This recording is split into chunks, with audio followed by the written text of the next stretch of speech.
Pagpalang umaga mga kapatid. At may nakuha tayong isang klase ng mushroom. Na itong klase ng mushroom mga kapatid ay napakamahal nito sa ibang bansa.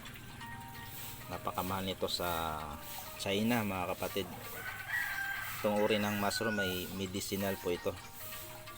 Ginagawang tea, ginagawang gamot. Maraming benefits po ito mga kapatid. Hindi ko lang maano yung kanyang pangalan, pero ito'y nakakagamot mga kapatid. Medicinal po itong klase ng mushroom. Maganda ito, hinahalo sa tea o ginagawang tea. Nilalaga po ito mga kapatid. Kukuha ka lang ng konti tapos ilalaga at iinumin mga kapatid. Kasi ito ay ano na, kumbaga dry na siya mga kapatid. At kung swerte makakuha kayo ng malalaki, yun yung mga binibili ng mga Chinese, yung malalaki, maabot ng mga tig isang metro, kalating metro, isang feet, 1 feet, yun yung malalaki talaga. Bibihira kasi ito mga kapatid, bibihira lang ito tumutubo, mga ganitong klaseng mushroom.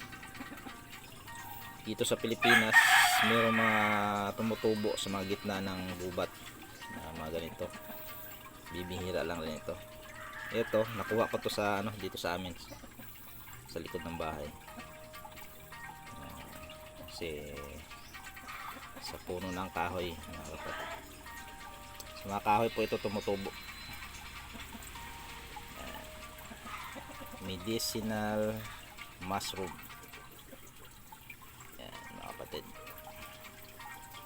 Maraming benefits yan sa mga natin ginagamot, sa mga gamot. Hinahalo rin ito sa mga gamot.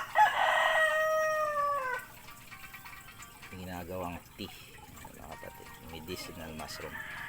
Yan ko lang, research ko na lang yung niya, pangalan tsaka scientific.